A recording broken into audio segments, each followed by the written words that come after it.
Entre Mulheres TV, hoje especialíssimo.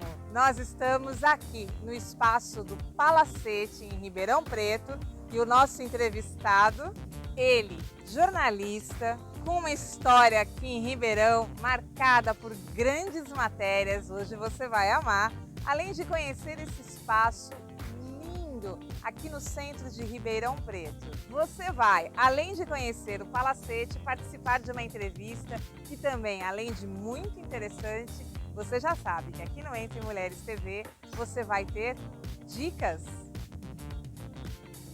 você vai ter receitas e você pode nos acompanhar também pela fanpage do Entre Mulheres TV pelo seu smartphone.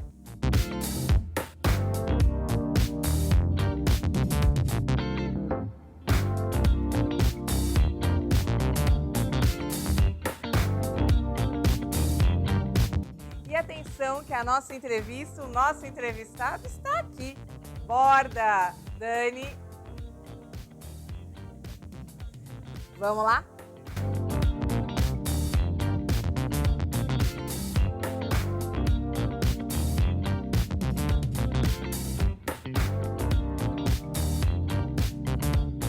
Nós aqui do Entre Mulheres TV temos que te contar. Não sei se você já sabe, mas já tem um ano de funcionamento, então não pague de desentendido. Estamos hoje aqui visitando o Palacete 1922, um espaço todo restaurado, uma história viva de Ribeirão Preto e que o Carlos Lopes idealizou, pegou aí com a moçada dele, que é a família, e transformou num espaço delicioso para você trazer, almoçar e jantar toda a sua família, além de eventos para a sua empresa, para aqueles que você queira reunir dentro de todas as conformidades, hoje sendo respeitadas.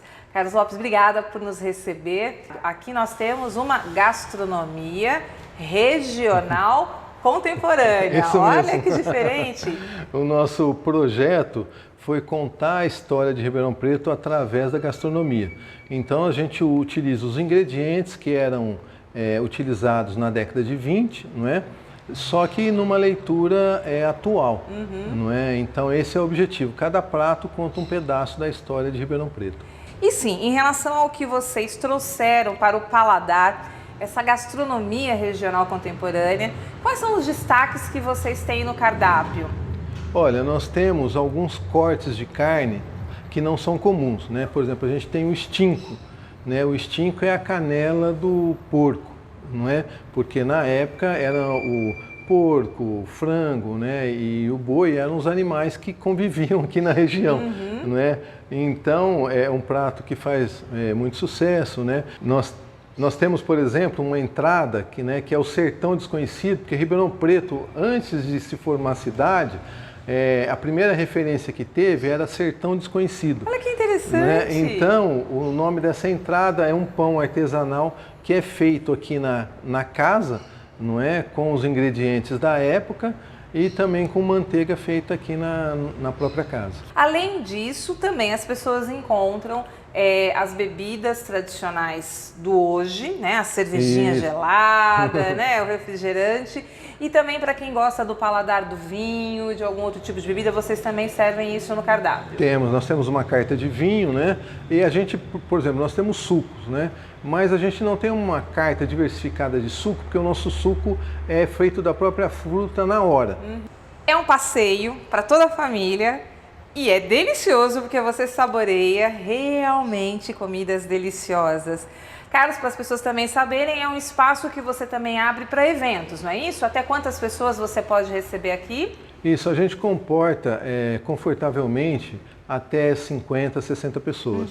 Não é? Então a gente tem feito muitos casamentos, não é? Porque as pessoas gostam, porque como a casa é muito bonita, né? Então as fotos ficam bonitas. Né? É muito instagramável aqui, você tem que vir que você vai amar. Carlos, sucesso para vocês. Obrigado, viu? E que todos venham ao Palacete 1922, aqui no centro de Ribeirão Preto, na Álvares Cabral, esquina com a Florêncio de Abreu, pertinho da Catedral e da referência para quem conhece o centro do Correio. Venha, você vai adorar essa experiência. Sucesso! Obrigado! aqui hoje no Palacete, esse espaço maravilhoso que você já está tendo a oportunidade de conhecer junto com a gente, um bate-papo com o João Borda, porque a gente precisa saber mais dele, que já sabe tanto e sempre busca tanto nas entrevistas dele. Hoje ele mudou de lugar, ele está comigo. Legal, então é uma oportunidade da gente conversar um pouco sobre bastidores.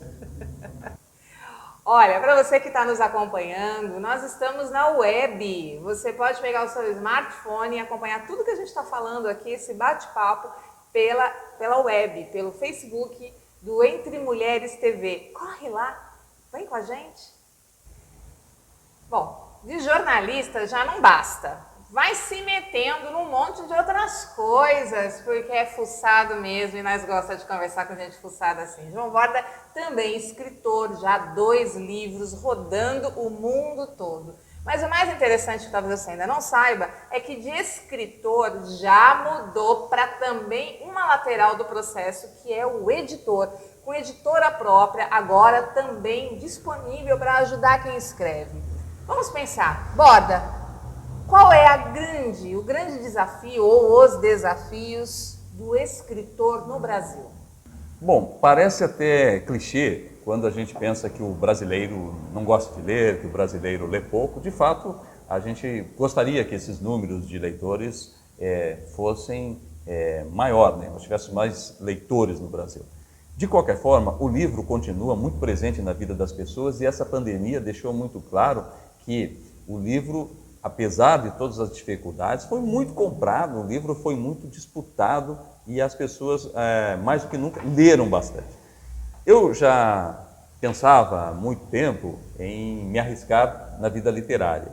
O jornalismo e a literatura andam de mãos dadas, né? Porque o um casamento, né? O jornalista tem a sua matéria-prima na escrita, na narrativa, na percepção das pessoas. E o escritor tem isso mais aprofundado, ou precisa ter mais aprofundado, porque escrever um livro é penetrar um pouco mais em alguns mundos mais subjetivos, mais interpretativos, mais imaginativos. E aí então, a minha vida foi sempre marcada por esses desafios propostos por mim mesmo. Então, quando eu, lá um menino, queria trabalhar numa rádio, era um objetivo de vida, graças a Deus consegui. Depois eu queria virar repórter de televisão, consegui. Depois eu me arrisquei a virar um repórter de rede para entrar no Jornal Nacional, Fantástico, Globo Repórter, os jornais principais da Globo, consegui. Depois botei na cabeça que deveria ser um palestrante e realizei palestras em vários locais. Que medo! Fuçado E aí, mesmo! agora eu quero ser escritor. E aí, graças a Deus, eu acho que eu sou muito assim, grato, tenho muita gratidão pelo que a vida me reserva de bom. Então hoje, se eu morrer daqui a 5 minutos, não vai nenhum arrependimento na minha vida, não vai nenhuma frustração, porque onde eu quis, eu consegui chegar, onde eu busquei, eu alcancei. Então isso para mim é de uma dádiva muito grande. E aí, enfim, no ano passado nós lançamos em Portugal o Arco de Fogo, que eu escrevi junto com o delegado da Polícia Federal, o Edson de Souza, sobre os crimes ambientais na Amazônia. Esse livro foi lançado no Brasil, na Bienal, em várias cidades, e depois lá na Europa, onde em Portugal nós realizamos um seminário para explicar essa situação. Depois, com o advogado Jorge Sanches, escrevemos durante a pandemia, totalmente em home office, O Vírus da Incerteza, fazendo uma retrospectiva histórica das pandemias que ameaçaram a humanidade. Registramos aquele momento pelo qual o Brasil estava entrando nesse processo todo e traçamos, com algumas informações levantadas, uma perspectiva do que vão ser os próximos anos, se vamos ainda viver sob esse signo do medo, da ameaça, e como as relações sociais, conjugais, jurídicas, trabalhistas vão se processar no futuro, né? Será que nós vamos ter essa mesma configuração que temos hoje em relação a esse padrão de vida? Ou vai mudar essa máscara que a gente não está usando agora, porque nós estamos mantendo ainda um certo distanciamento, vai continuar fixa na nossa vida? Então é essa a levada do Vírus da Incerteza, e em decorrência de 2 livros e de outros livros que eu escrevi e estou escrevendo, como biografias que as pessoas me solicitaram, outras me contrataram para escrever sobre o tema que eu atuo, que é corrupção, surgiu essa possibilidade. Vamos criar uma editora, então. Já Sim, que eu surgiu estou... essa possibilidade, já eu é estou fuçado. meio, né? Então hoje é isso que a gente quer fazer, permitir também que outras pessoas sigam esses mesmos sonhos. Porque quando você conversa com alguém, todo mundo fala assim, olha, minha vida dá um livro. É verdade. Todo mundo. É verdade. E tem gente que é um pouquinho mais vaidosa e fala, não, minha vida não dá só um livro, dá um filme. Essa eu quero guardar, vou pensar. Por enquanto acho que a minha vida dá um livro. E aí, qual é o grande desafio, Borda? É quando o escritor brasileiro chega com a obra em mãos, quais os desafios? É complicado. Primeiro, viver de livros, principalmente para quem está começando, eu acho impossível, né? Eu acho que é vender picolé para esquimó, não tem essa possibilidade. Mas aos pouquinhos, na medida em que você vai avançando e aprimorando a sua técnica e conquistando o leitor, talvez seja um projeto para o futuro. Começar hoje, do zero, como nós começamos, eu e o Dr. Edson na época, com o Arco de Fogo, foi uma tarefa muito complicada. As editoras são muito fechadas, elas são empresas, evidentemente, com objetivos de lucro e que não podem se aventurar em projetos que, para o escritor, parecem promissores, mas que a editora tem uma outra leitura. Então, se você chega com um livro para uma editora, ela vai questionar a viabilidade e o retorno que aquele investimento vai trazer. Então, você enfrenta esse obstáculo. Ainda bem que nós conseguimos, aqui em Ribeirão, com a editora Novo Conceito, essa atenção, esse apoio, essa parceria, que fez com que nós pudéssemos decolar nessa linha editorial. E agora, com uma outra editora, a Matrix de São Paulo, também nós conseguimos abrir portas, né? Conseguimos abrir portas para lançarmos esse segundo livro. E já desenho para o ano que vem algumas publicações que eu espero fazer pela minha editora. Espero porque é um processo técnico. Então eu falo para você, as pessoas acham que a vida é fácil para qualquer sonho. Não é. Né? Se nós tivéssemos a fórmula assim... A gente vendia a fórmula. Isso, exatamente. Então você pensa assim, nós estamos hoje vivendo uma grande loucura e uma obsessão cega de que o e-commerce é a salvação. E aí então eu decido vender essa camisa pela internet, achando que só a exposição vai ser o bastante. Não, existe uma estratégia, uma técnica, tem que ter uma inteligência de marketing, e requer de quem parte para exato. isso uma paciência e uma persistência. Eu sempre penso assim, você acha que esses grandes astros, aproveitando o factual, Maradona, Pelé, Ayrton Senna, um dia acordaram, estalaram os dedos e disseram, sou gênio? Não, eles tiveram, em relação aos demais pares e pessoas do mesmo ramo, um poder que é o que faz a diferença, o amor pelas coisas que eles fazem. Então, se a gente não colocar amor, persistência, determinação, nada é viável. Não espere solução mágica. Eu vou falar para você, a partir de amanhã eu quero ser... quero influencer. Tocar... isso. Youtuber. Eu tenho algo que me diz que eu posso fazer isso. Processo, talvez, na minha vida. Eu, por exemplo, estou fazendo direito, né? Então, ainda estou um pouquinho além da metade do curso. Você acha que vai ser fácil eu conquistar um mercado numa área que eu não agia, que era o direito? Eu sou um jornalista. Aí decido partir para esses dois ramos. Ser escritor, ter uma editora e virar um futuro advogado. Eu sei o quanto a vida vai me reservar de pedrinhas que, com paciência e persistência, eu vou lá, retirando. Parabéns. É assim Obrigado. que a gente vê. Fuçado, mas sabe que na lei de mercado não adianta só desejar, é necessário agir. Bom, estamos com o João Borda aqui no Entre Mulheres TV. Para você que está acompanhando, nós estamos na web. É só você pegar o seu smartphone, notebook, PC e acessar o Facebook do Entre Mulheres TV. Se você está com a gente, vai amar acompanhar aqui no smartphone também. Bom, a gente precisa agora pensar um pouquinho nas dicas que estão chegando. Vamos acompanhar? Olá, pessoal! Estamos aqui novamente a convite da nossa queridíssima Elô. Vamos para falar a respeito de autoconhecimento, um tema que não pode ficar fora do seu vocabulário. A gente tem que passar a régua nesse final de ano, não é verdade, gente? Porque é um momento, assim, muito mais de reflexão, de olhar para dentro de si próprio e perceber aquilo que você gosta, aquilo que você quer, aquilo que você sente vontade. Se quiser falar um não, quiser falar um sim, antes de qualquer coisa para se relacionar com as outras pessoas, porque a gente, né, principalmente as mulheres, tem a tendência, às vezes, até de ficar sempre só agradando o outro. Não, momento reflexivo, olhe para dentro de si, principalmente todas essas dicas que eu dei para vocês e se entregue de corpo e alma inteira numa relação. Com certeza terá muita felicidade dentro de si e reverberar para as outras pessoas, para o parceiro, para a vida social, para o seu trabalho. Isso é importantíssimo ressaltar agora, principalmente neste final de ano. Borda, uma família que tem pé na história da tipografia, do jornalismo, enfim, comunicação, mas o guri de Uruguaiana que sonhava com rádio. Conta pra gente quais eram as vozes do rádio que te inspiraram, que fizeram você ter esse sonho de comunicador.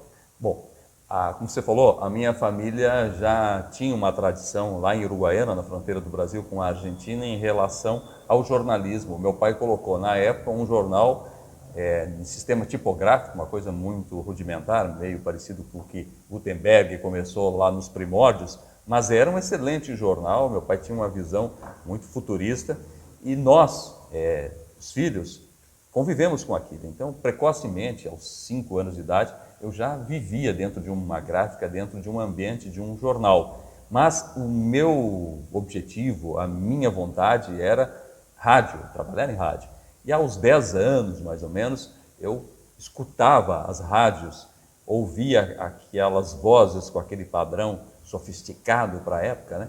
E tinha como parâmetro a Rádio Guaíba. Então, nas madrugadas frias do Rio Grande do Sul, lá estava eu com o radinho de pilha colado ao ouvido, escutando aquela forma do locutor falar e tentando imitar aquelas vozes. Era um menino. Mas eu acho que isso me veio de uma forma tão obcecada que me levou a buscar um aperfeiçoamento da voz. Talvez a voz que eu tenha hoje, se não tivesse tido aquele momento, eu acho que eu não a teria, né, dessa forma. Então, eu acho que isso contribuiu para a educação da minha voz. E isso contribui para que eu busque ainda aperfeiçoá-la mais.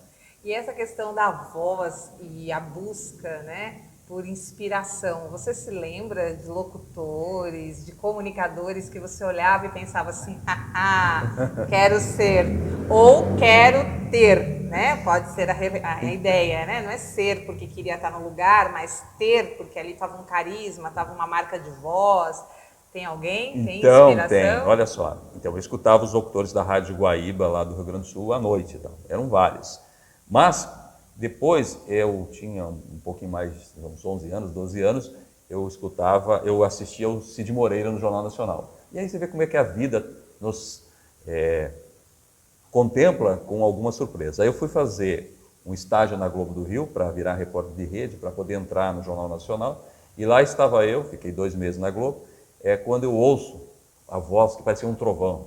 Aí, pessoal, eu olhei, Cid Moreira. Então, pensa, para quem viveu sempre na inspiração de grandes vozes, você escutar aquela voz retumbando a 1 metro de distância e olhar e ver que aquele sujeito que você admirava pela televisão é o Cid Moreira de carne e osso, e além disso, conversar com você, né? Aí o Cid Moreira chegou, eu estava há pouco tempo ali na Globo, e perguntou de onde eu era, e o que eu fazia e tal, porque não me conhecia, evidente. Aí eu falei, meu nome é fulano de tal, eu estou em Campinas, enfim, vim para cá para fazer uma avaliação para entrar no Jornal Nacional e tal, e perguntou sobre Campinas. Para mim foi que máximo! Adoro. Histórias boas, não? É assim que a gente tem que pensar esse bate-papo aqui no Entre Mulheres TV. E aí, pra gente que adora acompanhar a receita delas, vamos que Amor aos Quilos agora vai nos ensinar mais uma receita deliciosa. Vamos lá? Olá, tudo bem? Vamos a mais uma receitinha aqui da Amor aos Quilos e essa é de Natal. Panetone trufado. Delícia! O que nós vamos precisar? Simples! Um panetone, creme de leite, chocolate meio amargo e confeitos, que pode ser o que você tiver. Pode ser confete, pode ser castanhas ou chocolatinho granulado, o que você tiver em casa. Vamos lá? Nós vamos agora cortar o panetone, tirar o miolo para poder rechear. Vamos lá?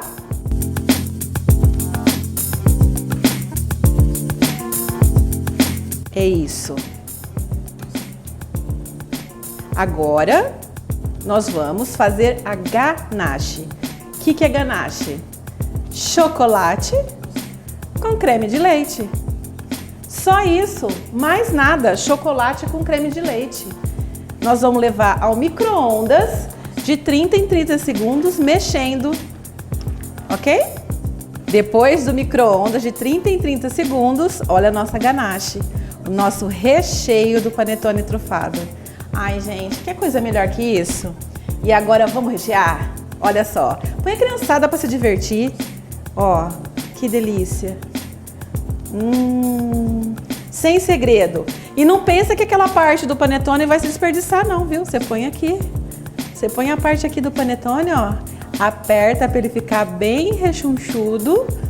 E aí você vai colocar mais um pouquinho de ganache para fazer uma colinha. E vamos tampar.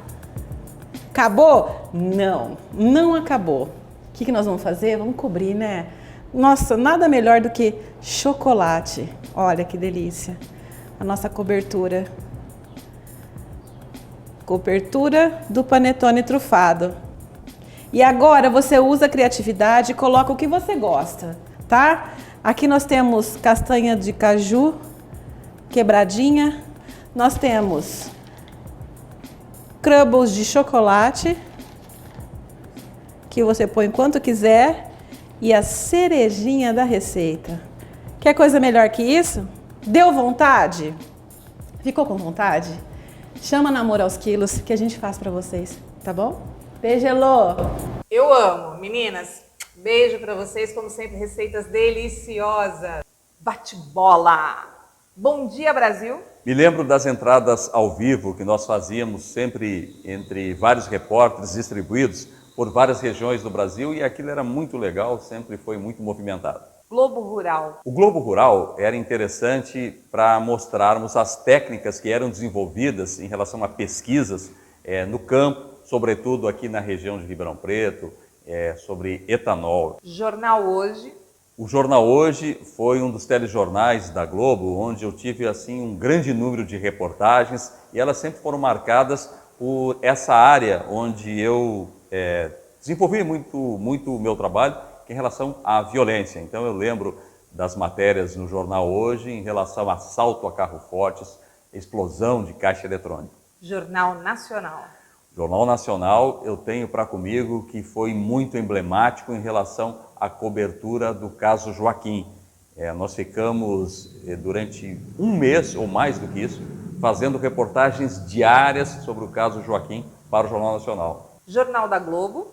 O Jornal da Globo sempre foi marcado pelas matérias relacionadas à economia. Então mostrávamos aí o que estava acontecendo com o Brasil naquele momento e de forma muito específica eu lembro de um período em que Sertãozinho era um grande gerador de empregos e até faltava mão de obra para atender essa demanda. Globo Repórter. Globo Repórter foi interessante para mostrarmos uma reportagem muito curiosa sobre pernas inquietas. Por que as pessoas tinham esse hábito de mexer as pernas, algo relacionado a problemas neurológicos. Fantástico. Fantástico, grandes reportagens sobre a professora que colocou um menino dentro de um saco de lixo, o assalto que ocorreu em Ribeirão, e aí tem algo assim interessante, que foi pela primeira vez que eu vi tanto dinheiro na minha vida, porque eu entrei num cofre de uma empresa de transporte de valores. Algo absurdo. Olhava para todo lado, só via caixas e caixas, milhões e milhões de notas empilhadas. Aquilo ali fez o meu coração quase parar.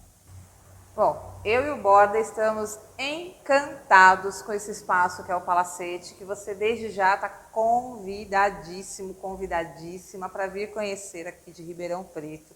A gente, em frente a esse lindo mural, a gente percebe, né, com a presença do São Jorge, né, como a história está aí, né? E aí, como a história está aí, eu fico imaginando, jornalista, escritor, é óbvio que é leitor, Sim. tem toda uma trilha de preferências e me pergunto, né, que seria aí a pergunta de concurso de Miss, com certeza, qual é o livro de cabeceira, mas pensando em quem está nos assistindo. Borda, para hoje, qual é o livro que eu, Heloísa, que as pessoas precisam, além dos seus, qual é o livro que as pessoas precisam ler? Pelo menos algumas ideias para a gente ter aí como referência. Bom, Heloísa, o escritor gaúcho Assis Brasil disse que antes de alguém virar escritor, tem que ser um bom leitor. Concordo. É um pressuposto, é uma base. Não dá para você virar jogador de futebol sem treinar, sem entrar em campo para aprender a tocar na bola. Então, eu tenho uma lista de escritores que são, assim, as minhas inspirações. Mas, dentre todos, eu gosto muito do Gabriel Garcia Marques e acho que 2 livros são obrigatórios para quem quer mergulhar nesse mundo do realismo mágico que foi inaugurado por ele e por outros escritores aqui sul-americanos. Então, seriam 100 Anos de Solidão, né? E O Amor nos Tempos do Cólera. Então, são 2 clássicos interessantes. Aí depois você vai ter outros escritores também influentes, mas para começar, acho que como livro de cabeceira, a exemplo da Miss, que tem lá o Pequeno Príncipe, né? Seriam esses livros aí a minha sugestão. Muito bom. E para você que está com a gente, vamos fazer a transição? Tá tudo muito bom aqui e esse bate-papo continua agora, mais meia hora só aqui na internet. Migra com a gente. Se você que está gostando da conversa não pode ir agora com a gente lá para a internet, no Facebook do Entre Mulheres TV, um grande beijo e até a próxima semana com mais uma grande entrevista.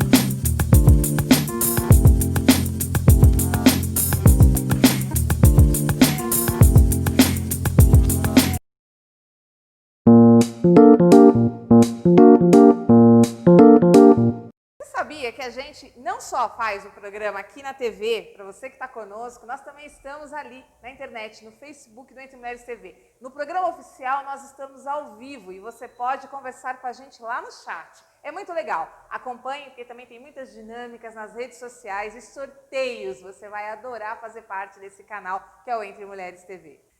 Ó, para quem diz que a essência do jornalista é perturbar, imagina, se já chegar na prefeitura, todo mundo vier cumprimentando. E pior, se o prefeito abraçar, tem coisa errada? Bom, esse é o Borda.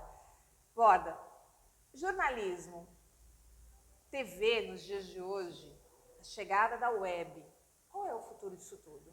Muitos videntes tecnológicos disseram que as mídias iriam substituir as outras. Como já diziam lá que o rádio seria derrotado pelo cinema, o cinema seria derrotado pela televisão, e a gente vê ao longo da história que esses meios continuam cada vez ainda existindo. Então, eu não acredito que a televisão vai ser morta pela internet e você vai ter uma substituição. Fala-se muito na convergência de mídias, e a gente vê que isso tem acontecido na prática, que são criadas plataformas que vão unindo todos esses meios de comunicação. Eu acho que nós estamos ainda especulando, ainda experimentando uma fórmula muito diferente e não sabemos ainda como fazer essa unificação. Muitas vezes alguns veículos de comunicação acham que colocar tudo junto ali, que é convergência de mídia. A convergência de mídia, na minha opinião, é algo mais profundo, é algo mais tecnológico que vai também surgir na medida em que a tecnologia for se aprimorando. Você vai ter 5G, você vai ter a internet das coisas. A revolução é algo que não dá para especular o que vai ser possível. Mas eu não acredito, a rigor, que a gente tenha as mídias tradicionais morrendo. Não vai morrer a televisão, não vai morrer o livro e nem mesmo o jornal de papel, eu acho que morre. E a transição que o jornalismo também está vivendo nisso tudo? De repente as pessoas hoje pegam o seu celular e já saem fazendo aquela captura da cena e gerando uma matéria. A gente vê os jornais utilizando as imagens de celular cada vez mais como, né, momentos que são capturados ali, né, em time. E esse casamento? Perfeito, isso é muito interessante porque a televisão no Brasil, ela continua ainda sendo uma via só de uma mão, ou seja, transforma o telespectador num agente passivo de consumo de um fast food de informação. E as pessoas querem, a exemplo do que fazem com o YouTube, criarem conteúdo. Então eu acho que quando as televisões, os portais, permitirem que as pessoas façam um jornalismo que elas querem fazer, nós vamos encontrar um outro caminho. Porque eu, enquanto telespectador, você, nós não queremos aquela imposição, assista a isso, porque aquilo pressupõe que exista um editor soberano, um semideus, que dá a comida na boca porque a gente precisa. E eu não, eu quero produzir o meu conteúdo, eu quero ser ativo. Então, é um percurso, porque nós precisamos, primeiro, resolver essa questão das fake news, porque essa história, quando você dá um instrumento, uma ferramenta para as pessoas produzirem conteúdo, é um risco muito grande. Mas é aí que entra o papel do jornalista como um avalista para as notícias, para dizer se aquilo é falso ou não, que é o que nós estamos assistindo hoje. Sobre as fake news, aproveitando o gancho, eu acho que elas vão sucumbir ao longo do tempo, porque as pessoas vão criar uma inteligência para perceber que a Terra não é quadrada, que a Terra é redonda, que é bobagem discutir se a vacina é da China ou dos Estados Unidos, que vacina mata, kit gay, aquelas bobagens. Então, as pessoas vão perceber, vão cansar dessa mentira e vão se dar conta que foram usadas, que viraram bonequinhos manipulados. E aí eu acho que vai florescer uma nova era da informação. Muito bom, gostei de ouvir. Bom, vamos que o bate-papo continue e a visita aqui pelo Palacete também. Vamos saber um pouco mais da história desse momento aqui que nós estamos vivendo, que é esse espaço histórico aqui de Ribeirão Preto, o Palacete.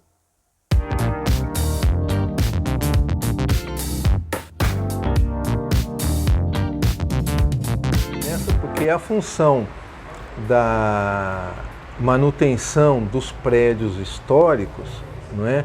É a mesma função da família na constituição da identidade da criança, né? Então, por exemplo, que nem a família tem os álbuns de fotografia, né? E tem os seus avós, seus bisavós. Então, a criança ela vai formando a sua identidade. E na adolescência é quando essa identidade ela é solidificada, né? O maior processo de construção da identidade é na adolescência.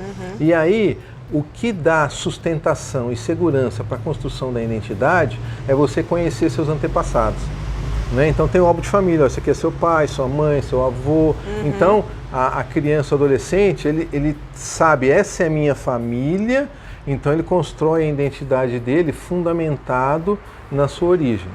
A construção da cidadania, ela só é possível se você tem o histórico do lugar onde você vive.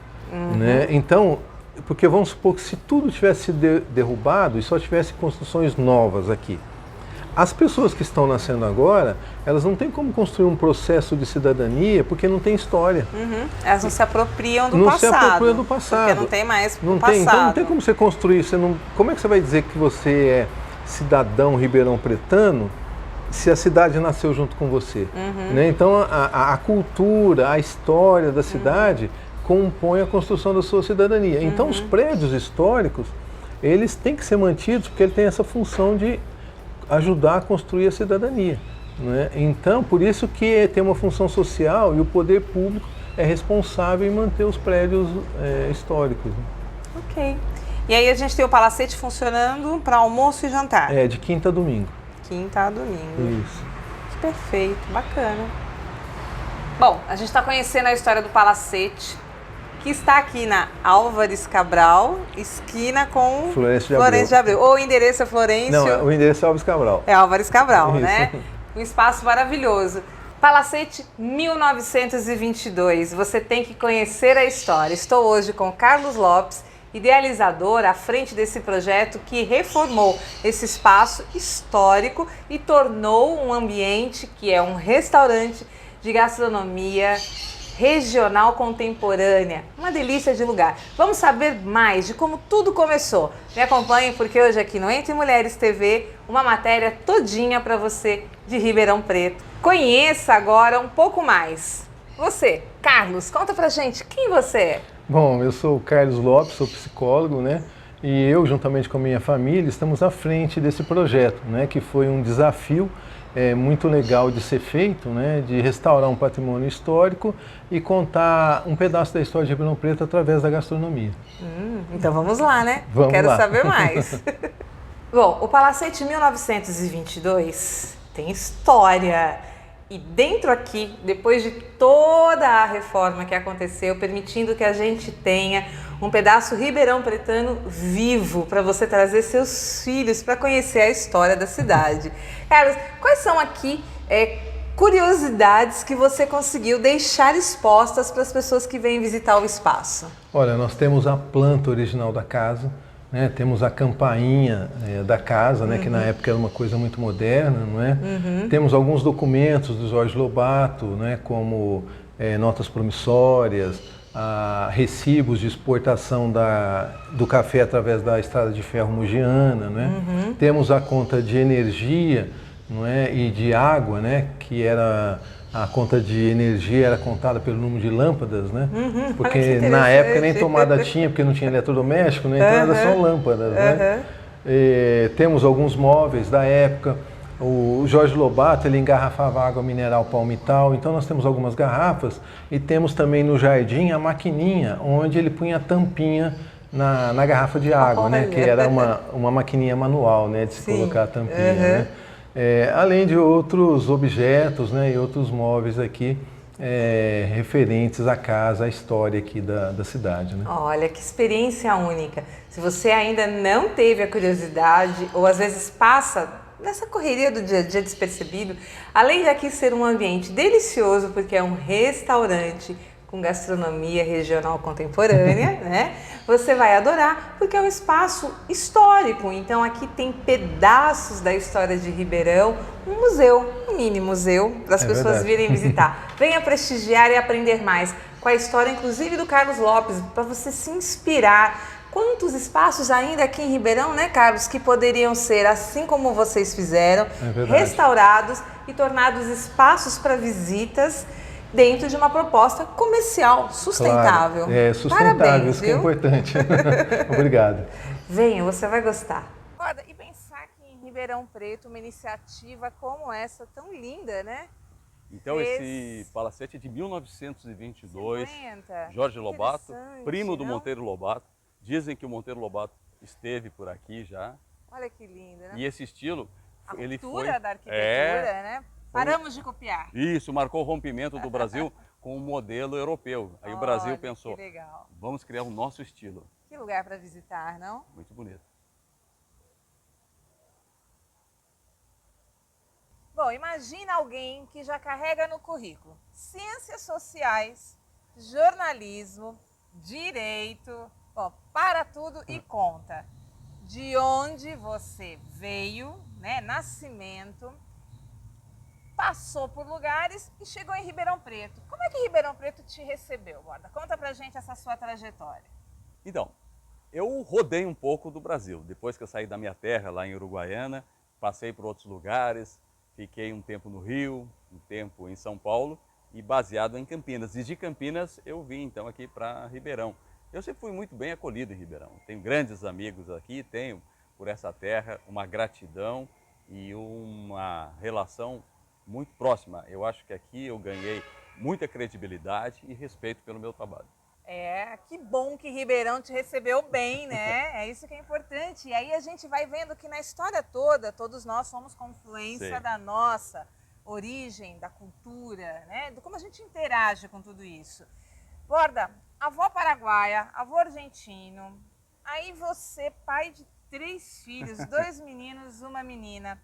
Como é que tudo isso influenciou, impactou a tua visão do jornalista, do comunicador? Perfeito. Eu acho que nós carregamos, não só no nosso DNA, mas na nossa cultura, alguns comportamentos, alguns valores. Essa própria miscigenação da qual eu fui gerado, né, de uma avó paraguaia, de um avô argentino, com uma presença de etnia indígena no meu sangue, né, me criaram um sul-americano, do qual eu me orgulho muito, voltado para as questões sociais. Então, o meu olhar é muito de uma sociedade mais justa, é muito de uma sociedade com a sua identidade. E eu me identifico muito. Eu sou um brasileiro, latino-americano, com essa cara de índio, que graças a Deus, né, eu sou assim, gosto de ser assim.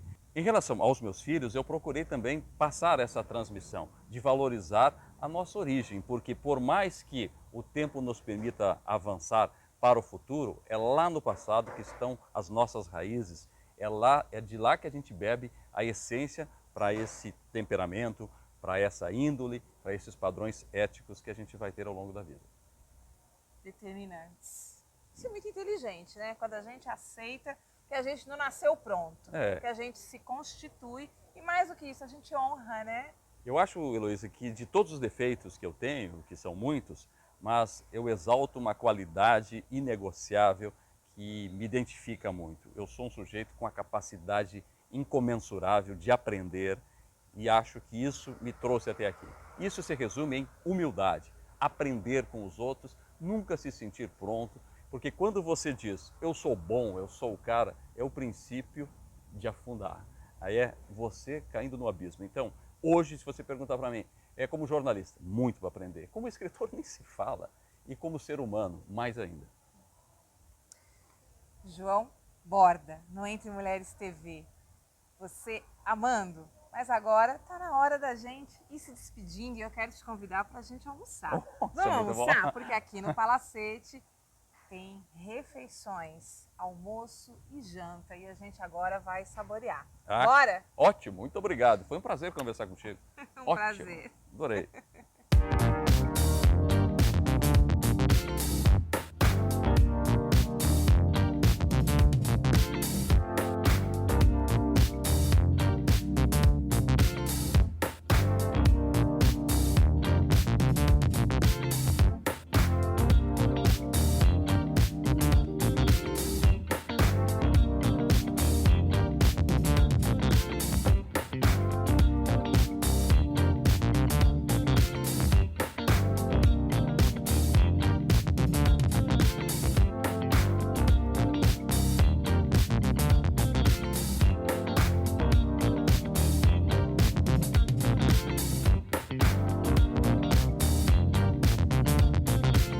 Se você gosta de inovar, a receita de hoje é surpreendente. Já imaginou um bolinho de requeijão? Isso mesmo, pessoal. Fique comigo até o final dessa receita e descubra como usar requeijão em salgados fritos. Eu sou Ellen Ravagnoli e no Cozinha Fácil de hoje a receita é bolinho de requeijão. Você vai precisar de uma receita de massa básica de salgado frito, 300 gramas de requeijão Santa Maria. Este produto é maravilhoso, tem qualidade, tem textura e muito sabor. Experimente todos os produtos Santa Maria que eu tenho certeza que você vai gostar.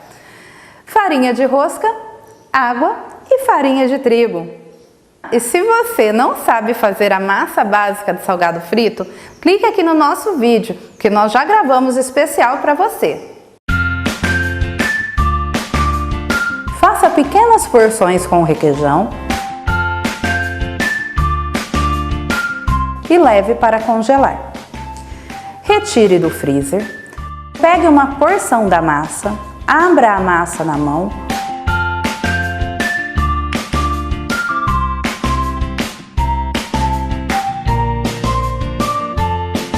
modele os bolinhos, empane na água com farinha de trigo e depois passe na farinha de rosca. E leve os bolinhos para fritar em uma panela com óleo bem quente, lembrando de não colocar mais que 4 bolinhos para fritar de cada vez.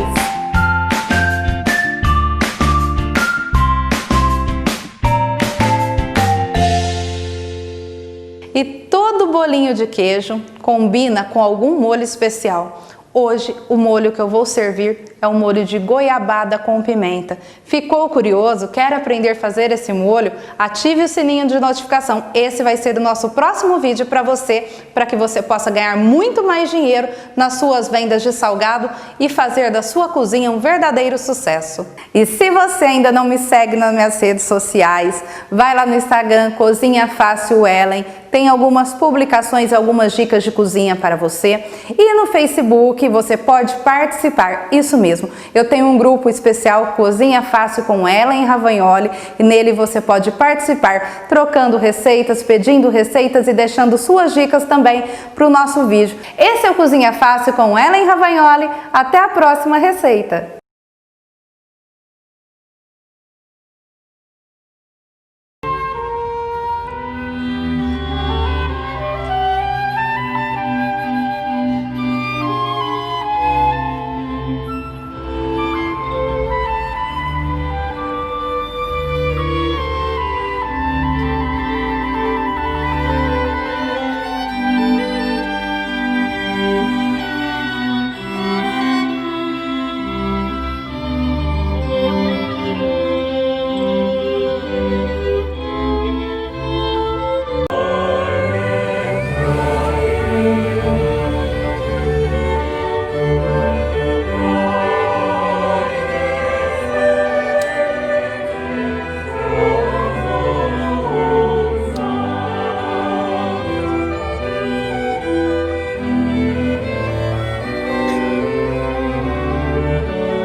Então, galerinha, nessa parte aí de autoconhecimento, como que fica na prática, então?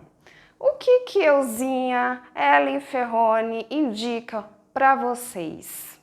Banho tântrico. O que é exatamente o banho tântrico? Corra lá no meu canal Red Sensuality e pegue várias dicas, mas eu posso adiantar para vocês aqui.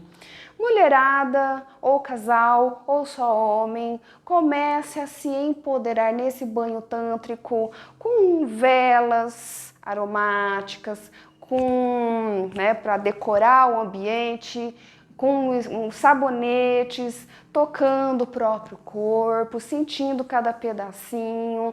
Para as mulheres mais ousadas, pode tocar a parte de baixo. Isso é um autoconhecimento assim maravilhoso que você vai se preparar de repente para aquele hora H da noite que teu marido tá lá chegando do trabalho, no meio da tarde, escuta os meus podcasts de sextas-feiras para ter umas ideias assim bacanésimas e manda uma mensagem no meio da tarde, muito picante, que ele vai ficar assim, se sentindo muito poderoso. E à noite, aquele jantarzinho com vinho, brincar com os 5 sentidos, maravilhoso para você, casal, no final do ano, selar esse ano com chave de ouro. Não é uma delícia essa dica, gente? Usar os produtinhos maravilhosos, com certeza, lubrificantes, acessórios. Beijo, gente, obrigada! E vamos ficando por aqui. O Entre Mulheres chega ao fim. Para você que já sabe como nos encontrar nas redes sociais, é isso aí. Estamos no Instagram, estamos no Facebook, Entre Mulheres TV. E você também tem o acesso ao nosso site, onde publicamos notícias da atualidade, tudo o que acontece em Ribeirão, região e sim, até no Brasil. É muito legal que você entre na nossa rede, compartilhe e você vai encontrar todas essas dicas também nas nossas redes sociais, no nosso canal do YouTube, principalmente as dicas para que você tenha elas como pílulas para você compartilhar com as pessoas que gostam. E se você também quer saber mais sobre o meu cotidiano, acompanhe a minha rede social, Heloísa H. Pedrosa. seja um seguidor. Ali eu trabalho dicas principalmente focadas nessa questão do mundo do comportamento e da produtividade, porque eu adoro palestrar e ajudar as pessoas a também fazerem processos de superação. Mais uma vez, muito bom estar aqui com você com grande carinho e até o próximo Entre Mulheres TV.